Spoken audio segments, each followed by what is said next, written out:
being here. Give yourself.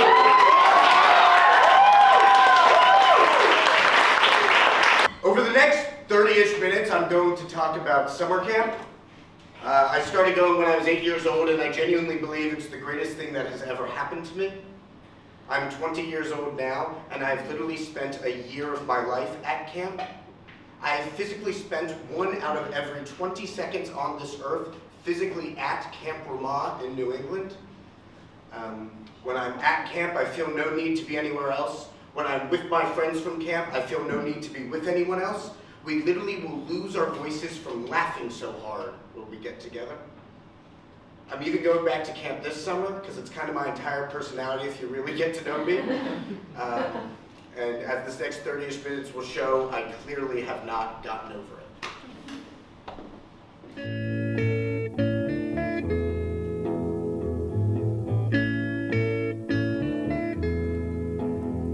There are places I remember all my life, though some have changed, some forever, not for better. Some have gone and some remain. All these places had their moments with lovers and friends I still can recall.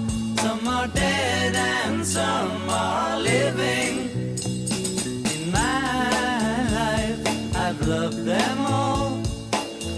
I think I look really good in this hat with the tank top. Like, But of all these friends and lovers, there is no one compares with you. And these memories lose their meaning when I think of love as something new. Though I know I'll never lose affection for people and things that went before. I know I'll often stop and think about them. In my life, I love you more. round of applause if you understand the phrase 10 for 2. Excellent, good. I did not think any of you would clap because I want to explain it. Good, awesome. 10 for 2, living 10 for 2, living 10 months out of the year solely for the other 2. It's not that those 10 months are bad, far from it, it's just for the other 2 months, you're at camp. Camp is a bubble, camp is an addictive drug, camp is an entirely different world. What I think makes Jewish summer camp the most incredible thing in the entire world is that it gives every single camper 10 seconds every day where they're the most important person in the world. I started going to camp when I was 8. I went for 2 weeks the summer after 3rd grade. 2014, yes! There were 7 other kids in my bunk, and I swear to God, 5 of them were named Eli. I'm the one bottom left right there. I remember my first day at camp. My mother, she put my shirt size as medium, but failed to see that youth medium was also an option, and a decade later, I still wear the same shirt. I remember my first night at camp. I cried. I did not want anyone to see me crying, but I cried. I very much missed home. That summer ended up being very fun. I remember some parts of it very vividly, other parts less so. This is me playing football. This is me about 10 seconds later failing at football. Notice how I do not have the ball and I am not on the ground. Or I am on the ground. The kids called me Splits that summer because I did gymnastics and I could do the splits. That summer, I saw my second ever penis that did not belong to me or my father. It was my friend Eli's. It was this kid just right up here in the diary room with the kid t-shirt. At one point, I got really close with him, and during shower hour, he turned to me and goes, "Ian, look at what I learned in basketball today." And he threw off his towel and went, just like that. My first ever not my father or my own penis I saw 2 years earlier. I was on the swim team. It was my buddy Amar's. We were showering together after practice. To be honest, I do not remember seeing his penis, but I do remember the fall of 2nd grade getting in trouble because the only thing I wrote about in my end of summer reflection was that summer I saw my friend Amar's penis and I drew a picture of it. I don't have a photo of Even though camp was really fun, I did not return. I know, right? Shocking. What the hell are the rest of this 28 minutes? No, I did not want to return because once you turn 10, when you go to my camp, you have to go for at least a month, right? You can either go for a month or 2 months, and to me that felt like too long. I missed my iPad at home. I missed my Wii. I missed my friends from home. It was only after I saw my younger sister go for the first time that I determined I wanted to go back. Right. By then I was 12. It was 2017, and I was a top bunk tucked into the corner of bunk 5. Yeah. There were 13 other kids in my bunk, one Eli. Not the same Eli either. But that summer was really great because that summer is when I met Boaz and Caleb. Boaz and Caleb were awesome because whenever we played football, Boaz was quarterback and Caleb was his favorite target. Boaz was known around camp for his lack of hygiene because, well, he brought 4 pairs of underwear, 1 for each week. It's true, it's true. You know, wear them inside and out and back, whatever. Caleb was cool because he cursed before anyone else cursed. He said shit, he said fuck, he said damn, he said ass, he said ho, he said everything. It was awesome. We were initially bonded because the 3 of us all liked the same girl, and in the end, she turned out to like women. But before she told me she was a lesbian, she told me I looked good when I wore my hat backwards, so for the rest of the summer, I swear to God, I wore my hat backwards. That summer, I also learned it's okay for boys to cry, because, thank you, because the ultimate Frisbee coach who we all looked up to, he opened his acceptance letter to nursing school in front of us, and when he saw he got a full ride scholarship, he cried. I guess the only valid reason is if they're allergic. Day 3 and we're already having quesadillas. It's basically a man has certain jobs in a marriage. He has to clothe the woman according to the Bible. He has to feed her, and he has to pleasure her on the Sabbath. So that's.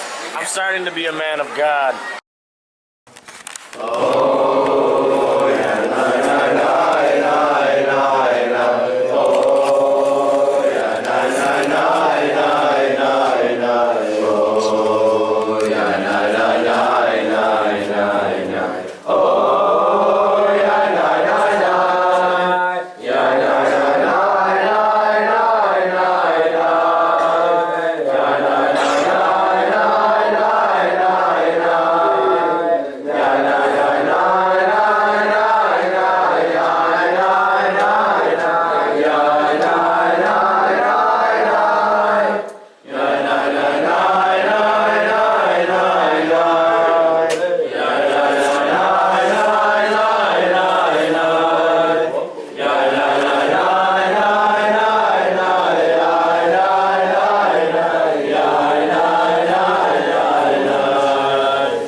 During my first summer as a counselor, I was given 23 13-year-old boys. Good luck is what I was told by people who had been counselors before. That age group at my camp is called Mag Shemim. Don't ask me what it means, it's Hebrew. But in Mag Shemim, a lot of people think that's the hardest age group to be a counselor for, the 13-year-olds, specifically because the kids are 13. 13-year-olds suck. They're mean, they're petty, they're jealous. Being 13 sucks. In my opinion, it's actually the worst age you can be. You're the horniest you're ever going to be. You smell awful. You have acne littering your face. You do everything to be cool. Peer pressure's at its worst at 13. I know I did everything to be cool. My parents, they would not let me have Instagram. So in an effort to look cool at school, I would lean against the hallway lockers and scroll through Apple News. trying to pretend it was Instagram. I would open the camera app as if it was Snapchat, thinking I was fooling people. To be honest, camp was fun when we were 12, but when I was 13, I had counselors that made me realize how incredible camp could be.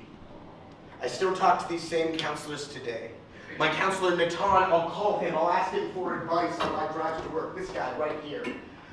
We'll talk, we'll dream of podcast ideas together. We play video games together. We have a farm together on Farming Simulator 2025 together, titled Morningwood Farms. Thank you. We think that's clever. My other counselor, Eitan. Caleb and I recently went to his wedding. It was a top 3 night of our lives. We took shots with his mother. Because of my counselors when I had 13, I was excited to have these 13-year-olds because I could then be the counselor that I had and such. But it also meant that I had 23 13-year-old boys. The thing is though, I'm proud to tell you that only 3 of them got kicked out, but all of them made it home alive. So that's pretty good in my opinion. Yeah, I'll take that applause. A lot of them reminded me of myself. There's this kid, Mike. He had a girlfriend that summer. That part did not remind me of me, but that is a separate issue. And Mike, he had this relationship with this girl, Maddie. And Mike and Maddie, they would sneak out of activities together. They would go on walks together. They would hold hands together on out-of-camp bus rides. It was the cutest thing in the world. She would write him letters on pretty little pink papers and put them in our mailbox. And then he would take them out of the mailbox, pile into the bathroom stall, and read them out loud with his buddies. It was the cutest thing I had ever seen. The thing is though, Maddie would talk to her counselors about Mike, but Mike never talked to us about Maddie, and it would have been very inappropriate for us to bring this up, so we didn't, but we really wanted to. All of camp goes by, they're in a relationship the entire time. On the last day of camp, Mike comes up to me and he has tears in his eyes, and he gives me this great big hug. The bus to take him home is leaving in a half hour. And he gives me this great big hug, tears streaming down his face, and he goes, Ian, you were the best counselor I've ever had. I will never forget you. And I'm holding this kid in my arms, and I swear to God, I think to myself, this is my chance. And I push Mike away, and I say, Mike, I'm really grateful I had you as a camper, but I'm really sad you never talked to me about Maddie. And he looks at me and he says the best words a 13-year-old boy has ever said. He says, I just didn't need your help. One time, Mike and his best friend Ruben, they came up to me in the dining hall. It was the 4th of July. I was single parenting. Both my co-counselors were on their day off. So just me and the 23, 13-year-olds. And 4th of July at camp, it's this really big deal. There's a barbecue. All the Hebrew we say is now in English because America. And, we do red, white, and blue cupcakes. So after dinner, I'm standing with this tray of cupcakes, and Mike and Ruben, they come running up to me. And Mike goes, can I please pie Ruben in the face with a cupcake? Can I please pie Ruben in the face with a cupcake? Can I please pie Ruben in the face with a cupcake? And Ruben yells back, I swear to God, I consent! I consent! Just like that. I look at them, and I really want to be the cool counselor. I want them to like me. And then I look at my other boys, and I say to them, you're not doing that on my watch. Now I'm going to turn around and give the other kids their cupcakes.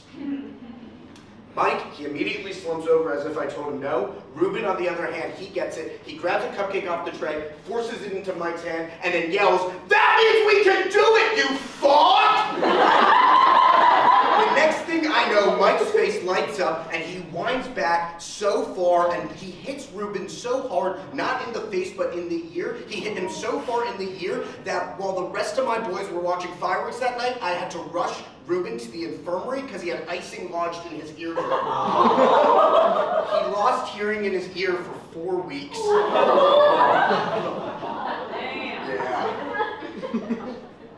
I really love those boys. Like, I really did. They were like sons to me. And they reminded me a lot of my own friends from camp. I saw my friend Boaz, and I saw my friend Caleb and all of them. It was very sweet. I did not think that I would have had better or funnier boys until my next summer as a camper, when I did.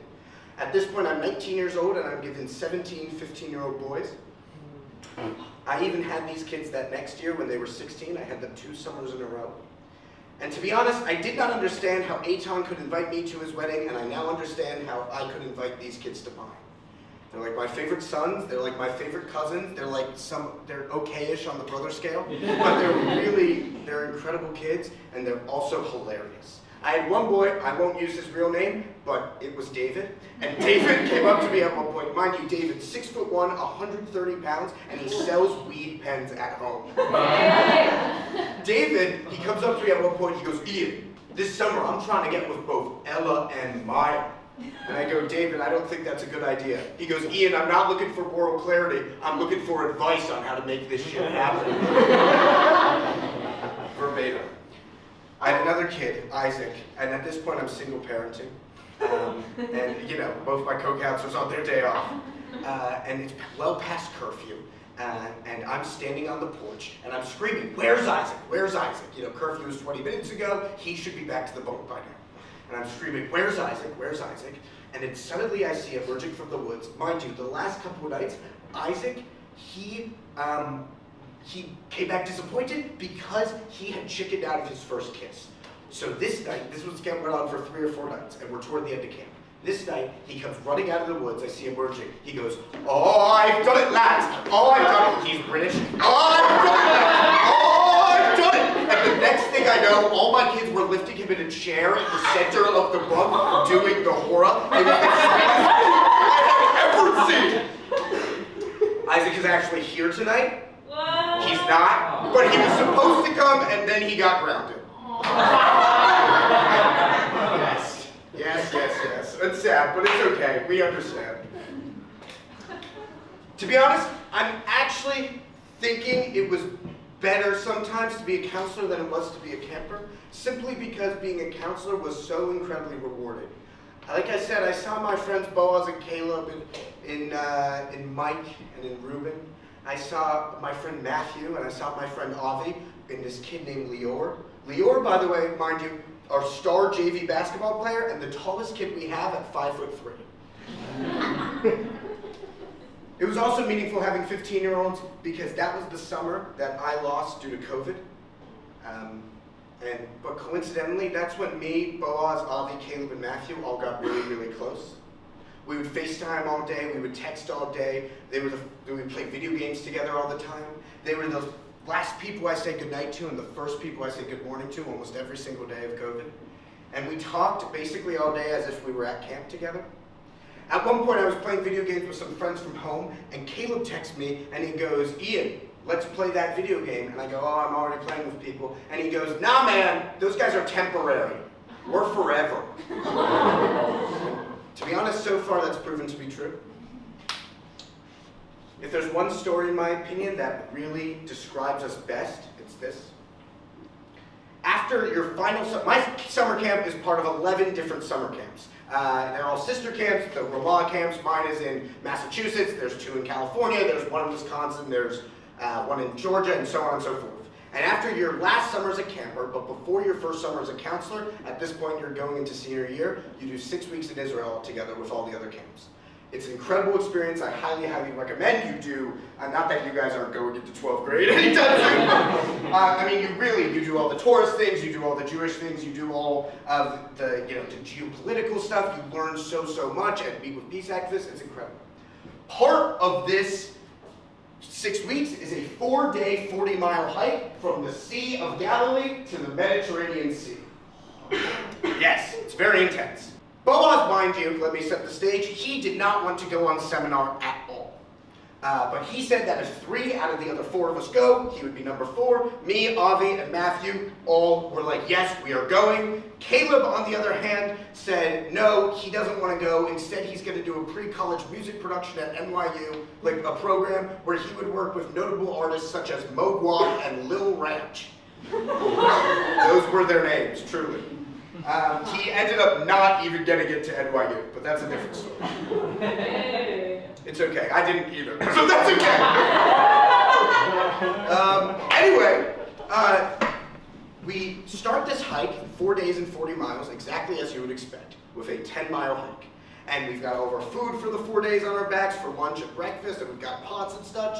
And then there's this very bougie company that's going to meet us at the top of each mountain and cook us dinner. It's very interesting. After dinner on the first day, we have this lovely, lovely soup, and they tell us it's time to go to bed. They've laid out these 12 by 12 straw mats and said it's time to go to bed. Notably, we are not given tents, but we also are like, we probably don't need tents. It's the Middle East in July. It's not going to rain.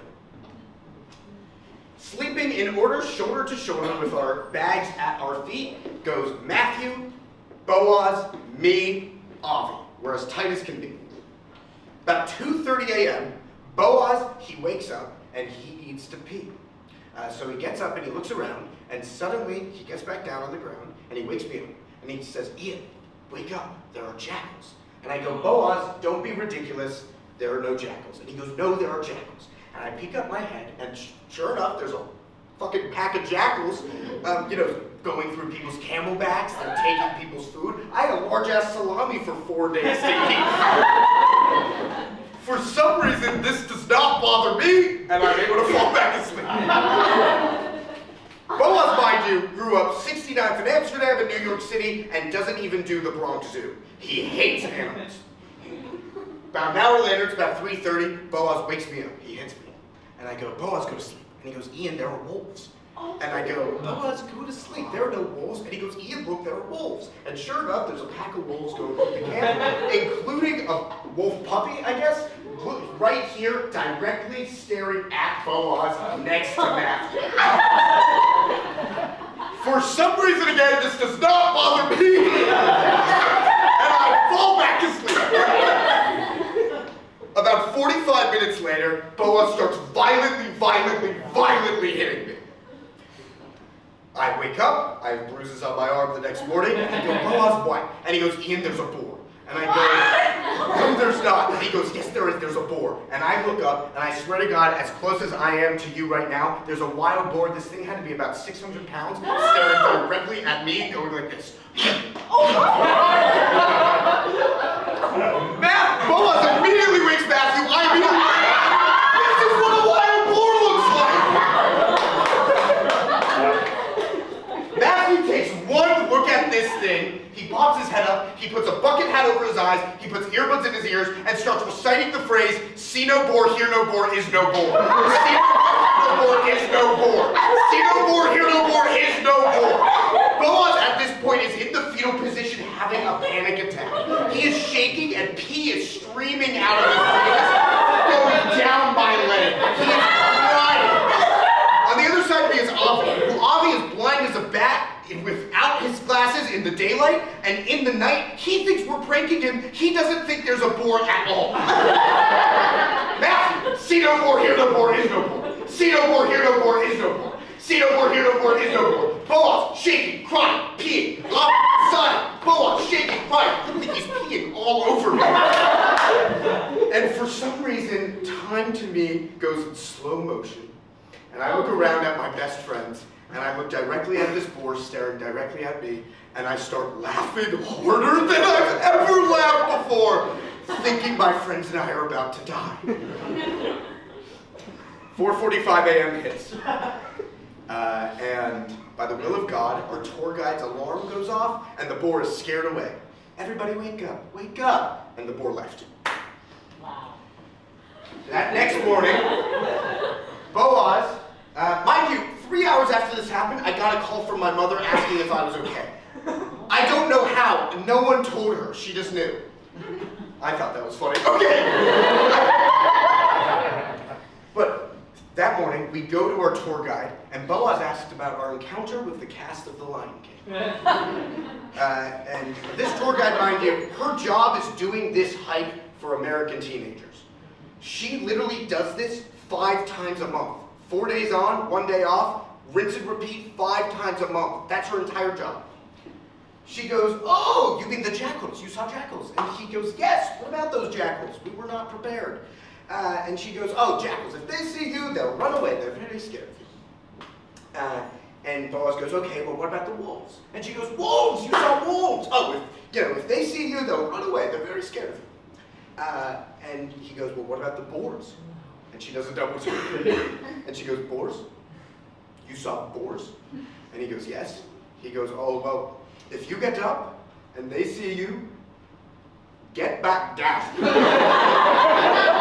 This sends Boaz into a frenzy. He asked, well, what about the place we're sleeping tonight? Will there be boars there? And she basically verbatim goes, oh, the place we're staying tonight, I've never seen so many boars in my life. The other guys and I, we call it Boar Central Station. Last night they were making baby boars. Boaz, in response to this, has me, Avi, and Matthew sleep in a triangle formation around him as he rocks back and forth in the fetal position. He's fine. He goes to Duke. He's okay. We did not see another boar that trip, thank God, but there were people who did. Their names were Yak and Krantz.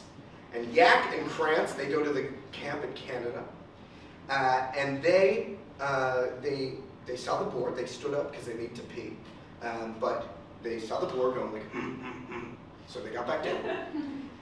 And Yak, he still needed to pee, but instead of him peeing on his friend Krantz, like Boaz peed on me, Yak took out his penis and he peed on the boar. Matthew wrote his, yeah, it's true. Matthew wrote his Common App essay about that experience. I wrote mine about something different. And I'd love to read it to you right now, if that's okay. I wrote about my favorite memory from camp. Caleb and Matthew had just thrown up. Boaz, Avi, and I were crying. I just finished the best summer of my life. It was when I was 16 and having my final summer as a camper at Jewish sleepaway camp. My counselor said your final 24 hours will, quote, get you crying and keep you crying as you reflect on your summers spent as a camper. I first went to camp when I was 9. I had a lot to cry about.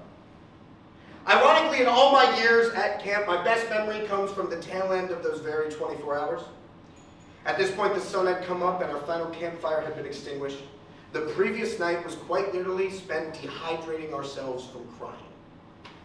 Breakfast was at 6:15 a.m. and the buses sending kids home left at 7.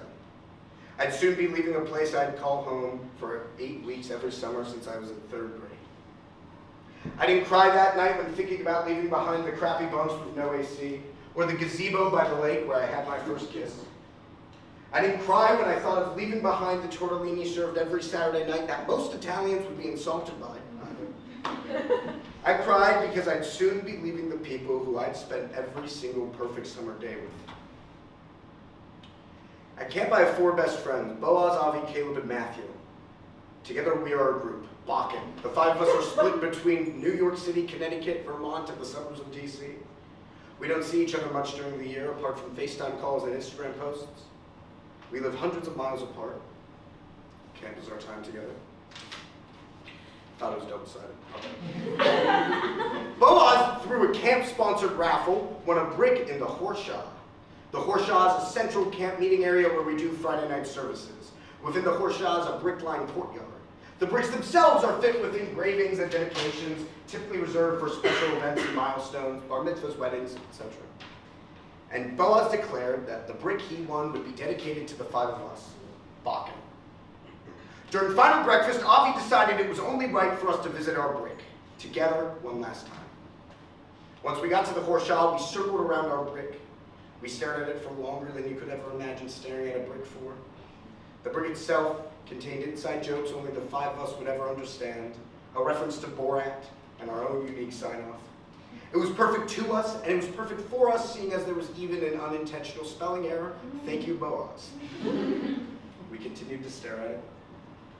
Boaz said we should all kiss it, and so that's what we did. We got down on our stomachs and each pressed our lips to the ground. Once we got up, we couldn't look at each other, because if we looked at each other, we'd start crying again, and no one wanted to cry again. The walk back to breakfast was mostly silent. Not even a word or two was said. Caleb, holding his stomach at one point, he feebly turned away from the group and all of a sudden vomited everywhere. Boaz, Avi, and I couldn't help but break into fits of laughter. Matthew would have been laughing too, except he was also holding his stomach and he soon also threw up everywhere. It must have been food poisoning, probably from last night's tortellini. Caleb Caleb brushed himself off, stood up and started laughing too, and Matthew soon did the same. Gut-busting laughter turned into gut-wrenching tears as we held each other arm in arm and we said goodbye to our childhoods. I lie a little bit in that story. I say I had my first kiss at camp with the gazebo by the lake. That did not happen. I could have had my first kiss at camp. I did not, but I had the opportunity to. Well, just wait. But I'll take the applause for now. Thank you. It was when I was 13. I was in Mag Shimin. It was the last day of camp, and the previous night, there was this really popular and really pretty girl who pulled me into the gender-neutral bathroom of the dining hall. And she told me that the next day there was a group of people playing 7 Minutes in Heaven and Spin the Bottle in the meat fridge. She was inviting me. She wanted me to come, and I wanted to go. I think though, because I was 13 and trying to sound cool, my exact words were, "I'll see if I can make it." I didn't tell anyone about this invitation. I didn't tell Boaz. I didn't tell Avi, not Caleb or Matthew. It was a secret. I didn't know who was invited. I knew I didn't have the social power to invite people, but I was ecstatic to be invited myself. I was about to have my first kiss. So the next day I went, right before lunch. Everybody, not right before, but you know, in the morning before lunch. Everyone's gathered in the meat fridge. And I get there, and I'm surrounded by these really pretty and really popular people. There were girls I had crushes on, they were there. There were girls that were so pretty or so popular, I did not have a crush on them because I had they wouldn't like me back, so why waste time like that? They were there. Caleb, he was there. Boaz's girlfriend, she was there, she got an invitation. Boaz, he was not there, he did not get an invitation. And I looked around and no one seemed the least bit nervous. And everyone's standing in this circle. And before a bottle was even spun, I left. I just couldn't do it. Caleb, he touched his first boob, just one singular, the first time that very afternoon, and I could not sit down in the circle. I ended up going back to the bunk. At this point, all my friends are kind of doing their own thing. But there was this one kid who was sitting on his bed, and he was reading, and he was alone. And I asked him for some reason if he wanted to like throw a baseball or something. And he said yes, and we grabbed our gloves. And we talked for about 6 hours that day. And I think about that day a lot because I did not have my first kiss, but instead I became best friends with my friend Avi. I think that's a solid trade-off.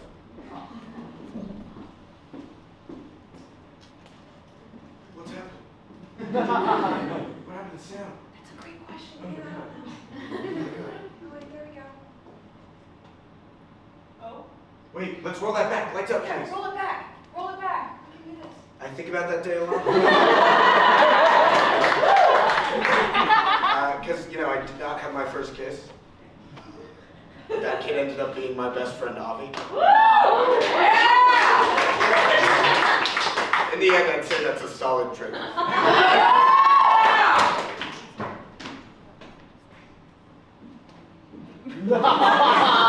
One more time. Oh, no. No! What's happening? Wait. The speaker. Ah. Wait, one more time. I'm joking. Light that down. It almost made me shed it. I didn't see it. Like, I was at your brick. Looking at the brick almost made me shed a tear. I want to see it. Oh, special shout out to my sister in this video. Ayala, thank you for letting us, use this brick. I know we technically won this together, so. Oh, what? Really? What? This is the first time we're hearing of this. This is your sister? No. We Hold entered on, in the why bracket did together. we steal a brick from your sister? No, we didn't. We entered in the bracket together, and it just so happened to be that when we won, I took the prize. Alrighty. Right here. Wait, no. Here it is. No. Ian Toppall. Where? Oh, Ian Toppall. Here it is. Wait, what is that? didn't see what that was. There's a Jagan one. Oh, there's Andrew Jagan. It's around here. We're looking for one. What did it Found say? it.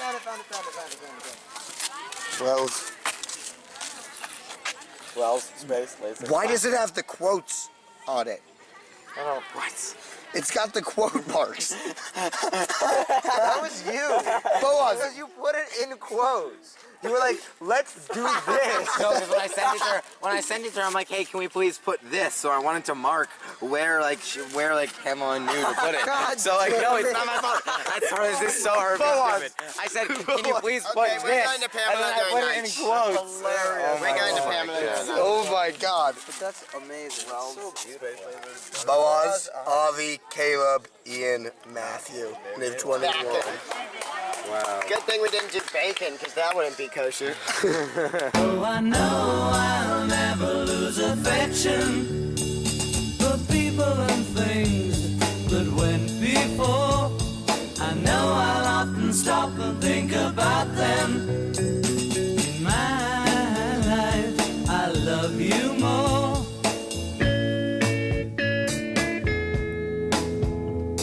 In my life, I love you more.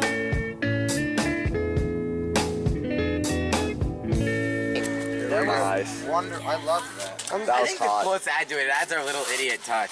Honestly, I think it's good. Your idiot. It's so not my fault. I'll show you the email after camp that I sent her. It was so like, how would you? I really like how there's a smiley face at the end. Well, we had 2 extra characters. In my life, I love you more.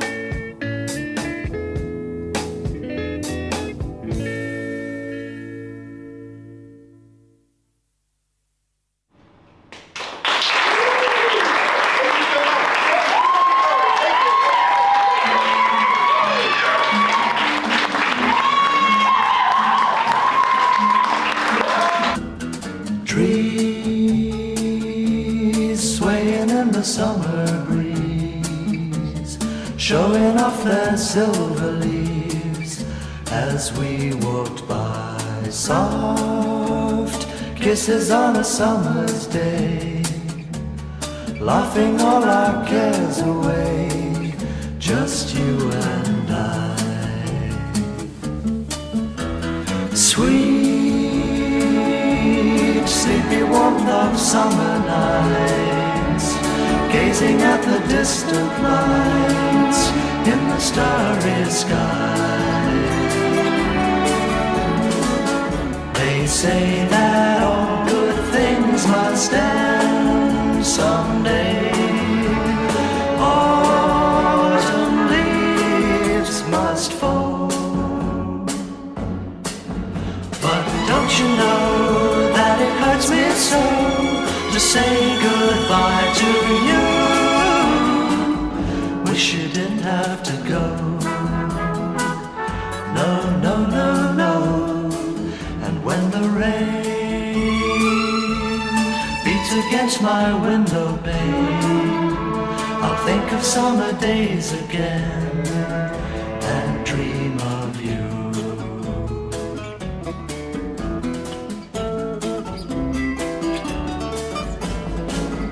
They say that all good things must end someday. Autumn leaves must fall. But don't you know that it hurts me so to say goodbye to you? Wish you didn't have to go. No, no, no, no. And when the rain beats against my window pane, I'll think of summer days again and dream of you. And dream of you.